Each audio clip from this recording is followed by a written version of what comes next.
It was pouring that night in Dallas. I remember because my wipers were squeaking like they were crying for help and my old Crown Vic heater had just about given up. I'd been driving for 12 hours straight, made $70 and still owed rent, my mama's meds, and the mechanic who said my brakes were hanging on by prayer. But I was too tired to feel anything. Just numb, cruising through the storm trying to stretch gas fumes into hope.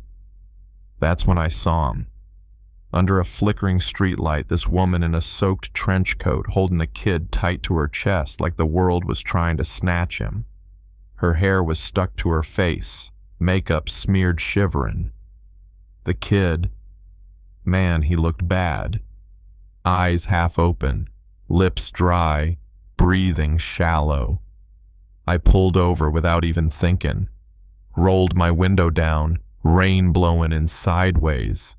"Ma'am, you need help." She ran to the door like her life depended on it. "Please, my son has a fever. I lost my phone, my wallet." No one would stop. Everything in me said asterisk, don't asterisk. I've been burned before promises of payment that never came. And this lady, white, well-dressed, clearly not from my side of town. But then I looked at that little boy. He looked just like my nephew the night we lost him to pneumonia, waiting too long at a clinic, 'cause we didn't have insurance. "Get in," I said. She slid in, cradling the boy. "Thank you. I'm Aaron. This is Noah. I'm Ray. Hang on." I whipped the car around and headed to Methodist Children's Tires, splashing through puddles, my hands gripping the wheel like it was the only thing keeping us all from sinking.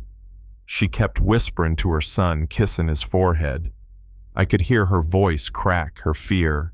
It didn't matter what race class or zip code you came from. That kind of love. Sounds the same in every language. At the hospital, I helped carry Noah in. He was barely conscious. Erin gave the front desk her info, somehow got through the paperwork, and I just sat there in the waiting room, still in my driver's jacket, smelling like rain and exhaustion. She came and sat next to me, said, "You didn't have to stay." I just nodded. Kid reminded me of someone. Few hours later, doctor came out, smiled, said Noah would be fine. Erin nearly collapsed. I caught her before she hit the floor. When I drove her to her house, no asterisk mansion. Asterisk in Highland Park, she tried to pay me. I told her no. So she reached in her clutch and handed me this small gold pin. Said it was her grandfather's. A family crest or something. Meant to honor people they respected. I took it not because I wanted anything, but because it felt like someone finally saw me. Just for being a decent man. 3 weeks later, I went back home to East Bayou, little town 2 hours south, for my cousin's cookout. My mama still lived in the same rental she raised us in. She could barely afford her meds, and I hadn't exactly made it. I pulled up in my cab. First thing, my cousin Darnell says loud enough for the block to hear, "Well, look what the storm dragged in. Ray still chasing pennies in that yellow bucket." Inside it was worse. Uncles, aunties, neighbors, they all had jokes. My cousin Melvin said, "Still picking up drunk folks at 2 a.m., huh? Man, you 42. When you gonna get a real asterisk job?" I didn't say much, just tried to help Mama to a seat. That's when the pin fell out my coat pocket. Darnell picked it up, turned it over, and froze. "Ain't this the Westmont family crest?" he said loud. The Westmonts, as in Westmont Industries. Y'all, this fool got himself a fake billionaire badge. The room erupted. Laughter. Accusations. Melvin said, "What you do? Ray steal it from a drunk exec in your back seat." Uncle Roy grabbed it, held it up like evidence. "You lying to your mama now too, boy, pretending you matter." It wasn't just mean. It was surgical, like they'd been waiting years for a chance to tear me apart. The final blow. When Mama's landlord showed up right then, knocking at the door, asking about the rent. Darnell leaned in, grinning, said, "Don't worry. Ray's probably got billionaire friends now, right?" We left in silence. Rain was pouring again. I parked outside a 24-hour diner, let Mama rest while I stared at that damn pin in my hand. Only thing I had to remind me I'd ever done something that mattered. And now even that was gone. Stolen by family. Mocked like a joke. Next morning, just as I was getting ready to drive back to Dallas, 3 black SUVs rolled into the motel lot. First out, Erin, dressed like a CEO. Behind her, an older man in a gray suit so sharp it could cut glass. And little Noah alive, smiling, holding the same stuffed bunny from that night. "Mr. Jackson," she said, "this is my grandfather, Walter Westmont."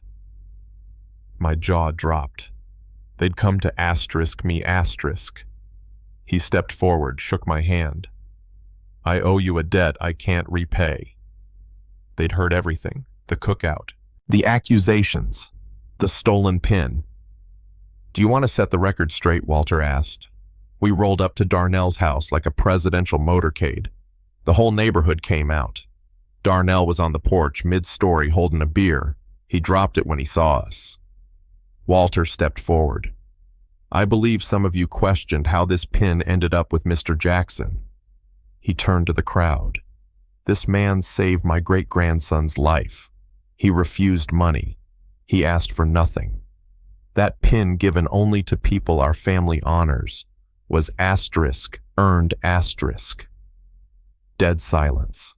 Then Erin added, "And for those of you who think kindness is weakness, let me say this. Ray Jackson is under asterisk, our asterisk protection. And if any of you ever question his worth again, you'll be questioning ours." That hit like thunder. Darnell turned pale.